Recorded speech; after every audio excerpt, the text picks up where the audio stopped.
निकालना है। तो अभी जस्ट हम लोगों ने फॉर्मूला सीखा था कि लॉग ए बी अगर रेसिप्रोकल में है तो ऊपर जाके क्या बनेगा, बेस और आर्गुमेंट चेंज हो जाता है। तो डायरेक्टली इक्वल टू ही लिख रहा हूं। तो यहां पे क्या होगा, तब ये अगर ऊपर जाएगा तो ये क्या बन जाएगा, log A B C A plus ये क्या बन जाएगा, लॉग आर्गुमेंट क्या हो जाएगा, बेस हो जाएगा B plus log argument A B C C. मगर दिल देख के खुश हो गया, क्यों, जैसे log A plus log B का फॉर्मूला था, मगर वैसे ही अगर log A plus log B plus log C होता है तो ये मल्टीप्लीकेशन में आएगा। तो क्या, log A into B into C. तो ये तुम्हारे पास क्या हो जाएगा, log A into B into C और ऊपर भी क्या, A B C A B C A B C. Answer one होगा। लिखना है तो लिख लो, फिर नेक्स्ट सम में चलते हैं। चलो इसी का सेकंड सम। तो अगर मैं लेफ्ट हैंड साइड बोलूं तो लेफ्ट हैंड साइड क्या है, 1 by log A B C plus 1 plus 1 by log B C A plus 1 plus 1 by log C A B plus 1। इससे पहले वाले सम का एक मोटिवेशन है, हाँ, मगर उसके लिए ये सिंगल टर्म होना चाहिए। प्लस 1 मुझे प्रॉब्लम कर रहा है, मगर मैं जानता हूं कि किसी भी 1 को मैं लिख सकता हूं लॉग एक्स एक्स। तो यहां पे मैं 1 को ऐसा क्या डाल दूं कि फॉर्मूला लगेगा, क्योंकि बेस ए है तो इस फ्रैक्शन के लिए बेस ए का इंपॉर्टेंस है, इसलिए यहां पे मैं लिख सकता हूं log A B C plus 1 को क्या लिख सकता हूं, लॉग ए। यहां पे क्योंकि बेस में बी है तो इसे लिख सकता हूं log B C A plus क्या, बोलो, लॉग बी बी। और क्योंकि यहां पे 1 है तो इसे क्या लिख सकता हूं, 1 by log C A B plus 1 के बदले क्या लिख सकता हूं, लॉग सी सी। समझ में आ रहा है ना, जिसमें जो बेस उसके अनुसार, हाँ। तो this is equal to this by log, तब ये इसमें क्या, तो ये तो बेस सेम है तो log X plus log Y, log X Y, तो ये क्या बन जाएगा, लॉग ए ऑफ क्या, A B C plus 1 by ये क्या बन गया, लॉग बी ऑफ क्या, सी ए इंटू बी, तो क्या A B C plus 1 by क्या, log C of A B, तो क्या ए बी सी। तुम बोलोगे सर बोर कर रहे हो, इससे पहले वाला सम है, मैं भी तो वही बोल रहा हूँ, सबको ऊपर लेके चले जाओ। तो this can be written as क्या, इसमें जब ऊपर लेके जाओगे तो क्या हो जाएगा, log A B C A plus log A B C B plus log A B C C. इससे पहले ऑलरेडी कर दिया है तो इसमें तो समझाने का जरूरत नहीं है, इससे पहले वाले में तुमने देखा होगा, इज इक्वल टू क्या मिला, 1। लिखना है तो लिख लो। तो यहां पे हम चीजों को इंडिविजुअली निकालेंगे, ठीक है। तो एक एक करके मैं मिटाते जाऊंगा, लिखते जाना। सबसे पहला वाला टर्म जो है वो है 81 1 बाय लॉग 53। तो अगर ये ऊपर जाएगा तो बेस चेंज होता था, नहीं क्या, फॉर्मूला क्या था, 1 बाय लॉग ए बी हो जाता था लॉग बी ए। तो ये हो जाएगा तुम्हारे पास 81 लॉग 35।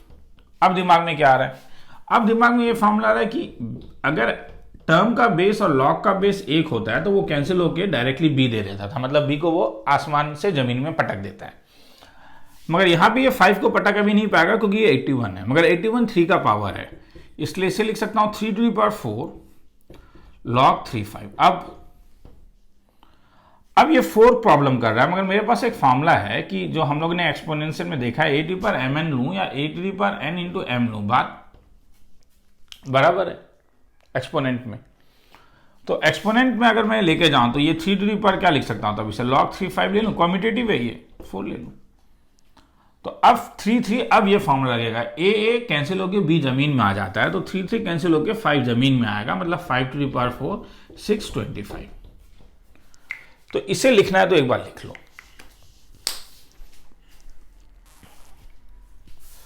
अब सेकंड वाले में आते हैं।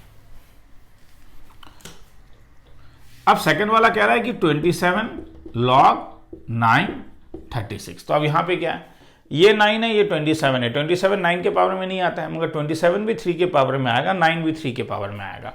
तो एक काम करता हूं, 27 के लिए मैं 3 क्यूब लिख देता हूं और 9 के लिए लॉग 3 स्क्वायर 36 लिख देता हूं।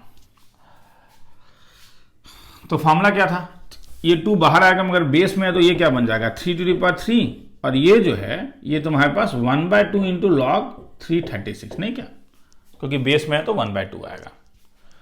तो अब this can be written as, यहाँ पे भी तुम इंटरचेंज कर सकते हो, या अगर पहले एक बार लिखना है, किसी को डाउट हो रहा है, तो ये क्या हो जाएगा 3/2 इंटू कितना log 336। तो अब क्या करूंगा, अब इसे मैं ऐसा बोल सकता हूं कि a to the power mn को मैं a to the power m लिख सकता था, तो इसीलिए 3 के साथ मुझे ये 3 चाहिए, तो इसको लिख सकता हूं log is equal to 3 to the power log 336 whole to the power कितना 3/2। तो क्या फायदा होगा, ये 3 कैंसिल हो जाएगा, तो क्या बन जाएगा ये 36 टू दी पावर कितना 3/2। तो 36 टू दी पावर 3/2 का मतलब क्या 6 टू दी पावर 2 इंटू 3/2, तो कैंसिल हो गया, तो इजिकल टू कितना 6 क्यूब इजिकल टू 216। लिखना है तो लिख लो एक बार ध्यान से।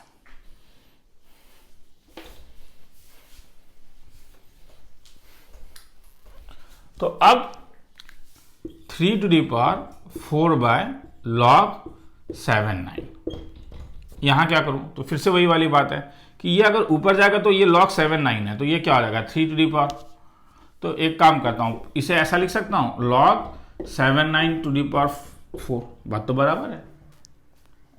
अरे a to the power m by n को क्या लिख सकते हो a to the power 1/n whole to the power m, तो ये ऊपर जाके क्या बन जाएगा 3 to the power log 97 whole to the power 4। अब बार बार ये कौन लिखे, तुम साइड में एक काम करो ना, पहले इसका वैल्यू एक बार साइड में निकाल के देख लो, जो वैल्यू होता है वो साइड में लिख देना, फिर यहां पे लिख देना। तो इसे क्या लिख सकते हो 3 इंटू क्या log 3 स्क्वायर 7, नहीं क्या, मतलब मेरा मेन एम है कि बेस, ये दोनों बेस को सेम करना। तो 3 स्क्वायर से बाहर क्या आएगा, अभी तो हम लोगों ने देखा था इससे पहले वाले टर्म में। तो इसे क्या लिख सकता हूं 3 इंटू कितना log 37 whole to the power कितना 1/2। क्या फायदा 3 कैंसिल होके क्या हो जाएगा 1/2। तो ये क्या हो जाएगा 7 3 कैंसिल 7 टू दी पावर 1/2। तो ये कितना हुआ तब 7 to the power 1/2 to the power 4, ये वैल्यू इसमें डाल दिया मैंने। तो है 7 स्क्वायर इक्वल टू क्या 49। तो तुम्हें तीनों का वैल्यू मिल गया। अब टर्म में ऐड करके देख लेना क्या होगा, लिखना है तो लिख लो इस चीज को। तो डायरेक्टली सिंप्लीफाई करूंगा, हाँ क्योंकि हम लोगों ने एक फॉर्मूला देखा था log AB into log BC में B भी कैंसिल होके क्या आ जाता है log AC, नहीं क्या, रीजन ऑलरेडी इससे पहले दिया गया था। तो यहां पे तुम देख रहे हो ये 4 ये 4 ये 5 ये 5 ये 6 ये 6 ये 7 7 ये 8 8 हो गया नहीं कैंसिल, क्योंकि अगर मैं इसमें फॉर्मूला लगाऊंगा तो ये क्या बन जाएगा log 3 4 log, तो ये बन जाएगा 4 4 कैंसिल कर दो log 3 5 इंटू कितना log 5 6। तो अब ये पूरा इतना कौन लिखेगा, जरा बुद्धि लगाओ ना, क्या हो रहा है log 8 9, नहीं क्या। तो इसमें फिर 5 5 कैंसिल होगा तो log 3 6 6 6 कैंसिल होगा। मतलब इनफॉर्मल वे में कह सकता हूं कि मैं ये सबको कैंसिल कर सकता हूं इनफॉर्मल वे में रे। हाँ तो क्या बच जाएगा तब, यहां से तुम्हारा बचेगा log 3 और ये क्या 9, ठीक है। तो ऐसे कैंसिलेशन पॉसिबल नहीं है रे, इसे तुम्हें फिर लिख के कैंसिल करना होता है। मगर क्योंकि हम अब ऑब्जेक्टिव सम में ज़्यादा इंटरेस्टेड होंगे धीरे धीरे, तो वहां पे हम सोच सकते हैं कि ये कैंसिलेशन ऐसा होता है। तो this can be written as क्या log 3 इंटू कितना 3 स्क्वायर, तो बाहर क्या आ जाएगा 2, क्या बच जाएगा log 3 3 और log 3 3 का वैल्यू कितना 1, तो आंसर 2।